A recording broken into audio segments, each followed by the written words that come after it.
Welcome to our channel. In this session, we will discuss the concept of control memory. Before going to discuss about control memory, first you need to understand some basic information that is related to control unit.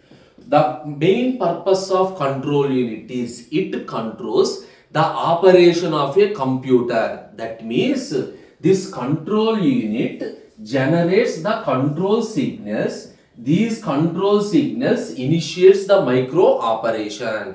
That is, we have multiple number of operations. Which operation is to be performed, that is decided by the control unit by issuing control signals. Clear? Now, how do we design this control unit? There are two ways for designing the control unit. We are designing by using hardwired control unit. This is the first approach.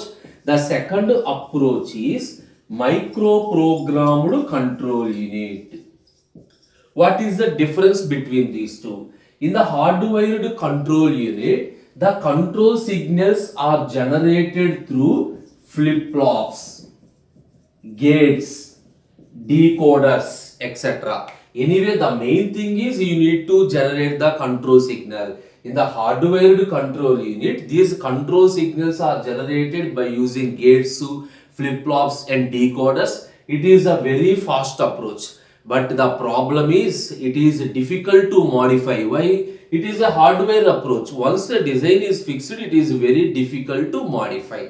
Coming to the second approach, microprogrammed control unit. Here, the control signals are implemented as a program. The control signals are implemented as a program.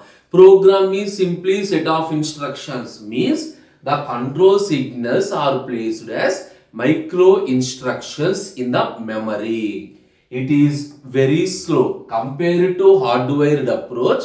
This microprogrammed approach is slow but easy to modify. Anyway, in our sessions, right now we are moving to microprogrammed control unit. Clear? What is the microprogrammed control unit? Simply, the control signals are implemented as micro instructions, are implemented or stored as micro instructions in a memory.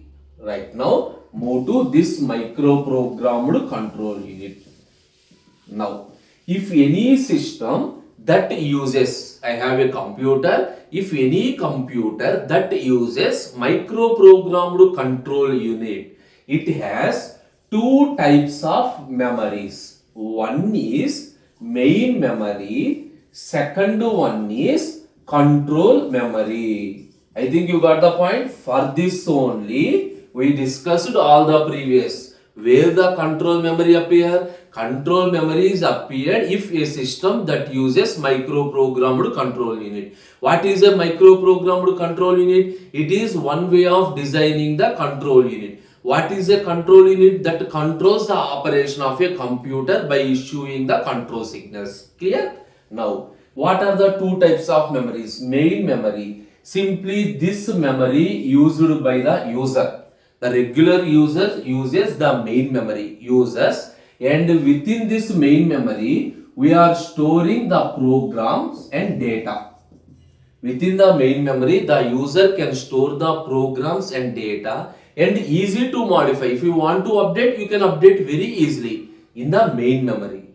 But coming to control memory, this control memory is maintained by control units. Remember, the main memory is used by the user, but this control memory is used by control unit only. Within this control unit, the what you can store? We can store micro instructions. Within this control memory, we can store micro instructions. Along with the micro instructions, we are storing the control signals. So, micro instruction means the list of operations. The control signal specify which operations to be performed based on the corresponding signal. So, everything is stored under the control memory. This is used by the control unit and it is fixed. Like main memory, it is not possible to change. It is a fixed memory. generally implemented RAM. Generally, control memory is implemented by using RAM. Okay, this is control memory. Now the question is how the control memory is used for execution of instruction. Now we are moving to a general configuration of microprogrammed control unit. A general configuration of microprogrammed control unit. What are the things that are available? Anyway, first we have control memory. What the control memory stores? Right now discussed. The control memory stores simply set of micro instructions. Control memory stores all the set of micro instructions. Anyway, each micro instruction is used what operations to be performed. Okay. Now, this is control address register. So, what the control address register? The control address register contains the instruction to be read. That is, the control address register simply holds the address of the instruction that is to be read. Simple term, the control address register contains the address that is to be read, and this address is moved to the control memory. Remember, the control memory is implemented by RAM. Whatever the address we are given, from the control memory we fetch those instructions. Clear? The control address register contains the address of the instruction that is to be read, and that address is transferred to the control memory. The control memory contains all the set of instructions. Whatever the address we are given, simply fetch those instructions. Once that instruction is fetched, where that instruction is placed? That instruction is placed in control data register. Now, what control data register contains? The control data register contains the micro instruction. Whatever the address we provided, based on address, fetch the instruction, and that instruction is placed in control data register. Clear? Now, this data register is a very important. Simply, it contains the micro instruction. Internally, every micro instruction has two parts. It contains a micro instruction. The micro instruction is divided into two fields or two files. One is control word. Second one is sequencing bits.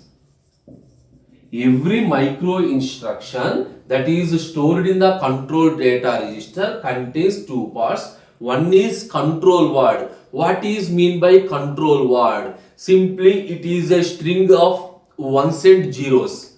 Based on the ones and zeros, the corresponding operation is performed. For example, if the control word is 101, assume addition is performed. If the control word is 110, subtraction is performed. So the control word is simply a binary string of zeros and ones. Based on the control word, the corresponding operation is performed. Anyway, that is clear.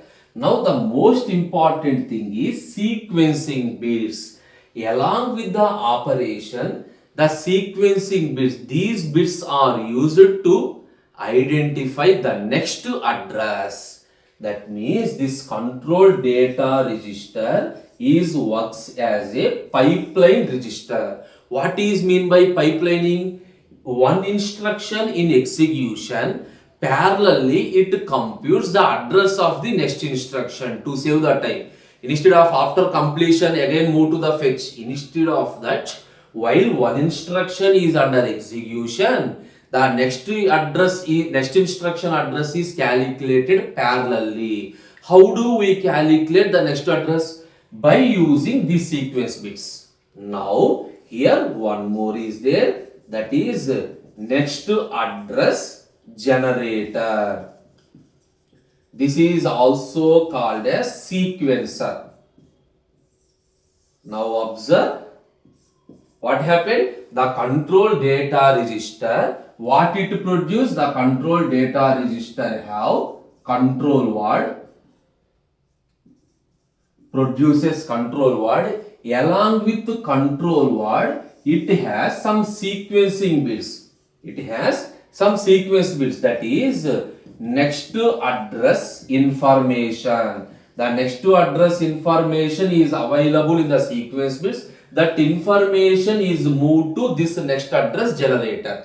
Now the next, based on the information available, this next address generator calculates the address of the next instruction. Anyway, different possible cases of next instruction. One is by default sequential address, that is incremental, or a conditional branching, or an unconditional branching, or a mapping. Mapping in the sense external input. Mapping in the sense simply from the external input, or a subroutine call. Whatever it is, there are different ways of addressing. Those based on this information, this sequencer calculates the address of the next instruction. The address is whether incremental address, or a branch address, or a subroutine address, or a mapping, whatever it is. It calculates that address. The same process is repeated. Once the address is found out, that is placed into the control address register, and based on that address, control memory fetch the instruction, and that instruction is placed in the control data register. Again, on that information, we have a control word which is used to perform the operation. Again, that instruction contains sequence bits that is passed to here to calculate the next address. The same process is repeated until the completion of the microprogram. Clear? This is the way how the control memory is useful. In the next session, we will discuss address sequencing. That means what are the different possible ways to move to the next address. We will discuss in detail about address sequencing in the next session. Thank you.